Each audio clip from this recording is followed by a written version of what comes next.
What is up, friends? My name is Laura. If you've never visited my YouTube channel before, welcome.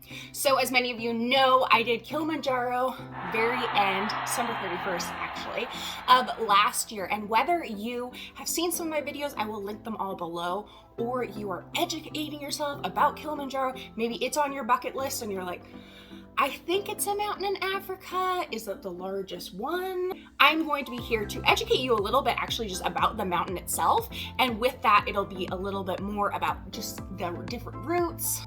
And it will help you just understand the Kilimanjaro mountain in general a little more. I am going to be sitting down talking about this, but I'm kind of going to be relaying back to my experience when I was doing Kilimanjaro over in Africa. First thing is, it is located in the country of Tanzania, or some people will call it Tanzania. Many people actually think it is located in Kenya, and that is because a lot of the pictures are coming from the other side, especially like this well-known picture which you see here that has like the elephants, the giraffes. That's actually from Kenya. And actually a crazy story, when I was at Camp 1 on my days up there, I got some phone reception, which was weird, but it says welcome to Kenya, which a lot of times happens when I'm on the border of two different countries. But I will say that's how close you are to Kenya. But this mountain is located in Tanzania. So this is actually the tallest freestanding mountain in the world. So it's not the tallest, that is Everest, not anywhere near there, but it is the tallest freestanding. And Kilimanjaro is technically a volcano. And like I said, this is the tallest mountain in Africa. That means it is one of the 7 summits in the world, which also means it is the tallest peak in all of Africa. It is a total of 19,341 feet above sea level. So if you actually are in Tanzania, many people go to Kilimanjaro National Park, and that's actually where you're gonna start. However, you don't need to be hiking Kilimanjaro, or you actually could just hike it for a day. Since it's so freestanding and so large, unless you're having a really bad day weather-wise, you're gonna be able to see it from actually tons of different places. I was seeing in Arusha, and on a clear day, you could see it from there. And like I said, it's very, very popular. There were tons of people starting when I was there, and I actually looked it up, and over 50,000 climbers attempt it every single year, and all of those are just walking trails. So it's not like you can take a donkey in, or it's not like you're gonna use ice axes or mountain climb or anything like that. It's very pole, but just one step after another. There are 7 different routes to climb Mount Kilimanjaro, which many people do know that there are a few. Some of them are a lot more popular. If you've seen any of my other videos, the one that is not quite as popular, but it's because it's super short and you get to the summit within 4 to 5 days. I got to the summit in 4 days. A lot of times there's just one acclimatization hike. However, with that said, I was able to just sleep in huts, and it just meant a lot less money and also a lot less things to be bringing with me. All of these routes start around at different spots. So one of them is actually 9 days total, and that one is one of the more popular ones, and you start on one side of it, you go to the summit, and then you come down the shorter side, which sounds really, really cool to me, since then you are seeing something new every time, every day. The peaks of Kilimanjaro apparently were formed around 3,000 years ago.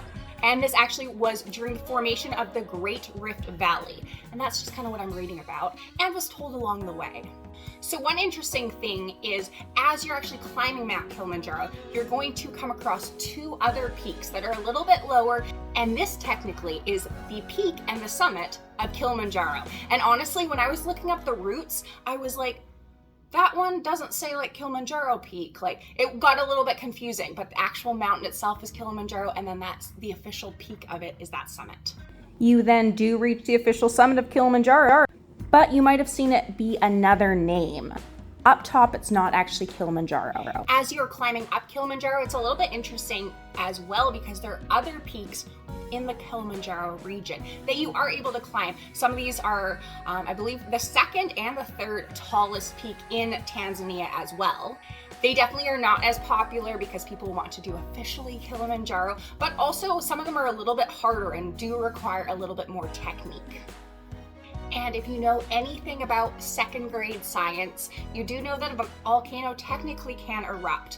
Some people think that it might one day, and like any volcano, it might. And just like other volcanoes in this universe, that means that it technically can erupt at any time. So that's a bit of a fear, you know, when people hear you're climbing a volcano, you know, they kind of think of this rumbling under you or anything, but it's definitely not like that. And I definitely hope that it does not create any hikers any harm in the future.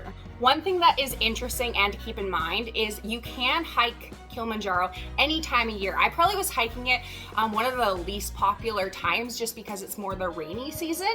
However, since it's so high up and not covered by as many mountains as like you might be doing in like your backyard or wherever you are in a city, it's going to create its own weather pattern. And you probably have heard of this if you have you watched any large hiking videos like Everest. It just creates its own weather pattern. You know, there's no other mountains around it to protect it or to shield it, so it ends up getting so much more windy than you're probably used to. Many people did say, and I can attest to this, they say once you're starting from the bottom of Kilimanjaro and you're getting to the summit, it is like experiencing all 4 different seasons all within one mountain.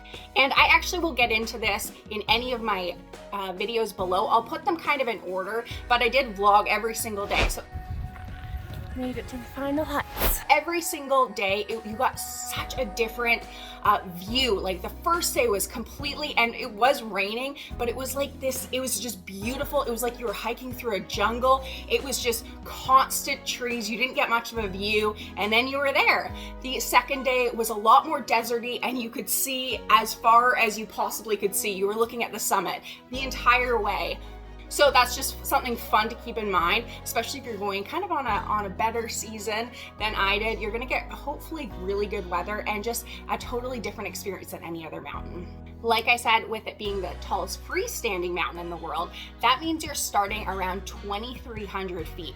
And like you heard, you're getting to over 19,000. So that means some serious elevation. So if you have never done anything that high with elevation, I definitely recommend maybe doing a longer route. But that's really one of the main reasons why people don't get a successful summit, is just the elevation really can get to them. If you have found this video helpful or something that you learned, I would just love for you to say that in the comments below. It kind of just makes me know that I educated someone in this world. Temperatures when you're actually at the summit itself can really range depending how much precipitation, aka snow, once you're up there is actually coming down. So it really can range from 20 degrees Fahrenheit all the way down to -20. We definitely got some wind. We did not get any snow at the top. There definitely was snow on the ground, but none at the actual summit itself coming down on us. So I'm sure you know at 2,000 feet and a lot of Africa is going to be a lot warmer. So starting that trek, I was just kind of in, I think just some leggings, some hiking boots, and I think that day I just had on a t-shirt. So every single day is definitely gonna get a lot chillier. And plant and animal life will slowly disappear as you're gaining that elevation. They don't like that high elevation, not as much air. I mean, kind of same, but I like to summit too. I hope that this video did educate you a little bit more about Mount Kilimanjaro. Is it on your bucket list? I would love for you to know. I will be doing tons more videos like this. I'm really enjoying myself, and people seem to like my Kilimanjaro series, so make sure you're subscribed. Then you will see the next one. Keep living life. Bye.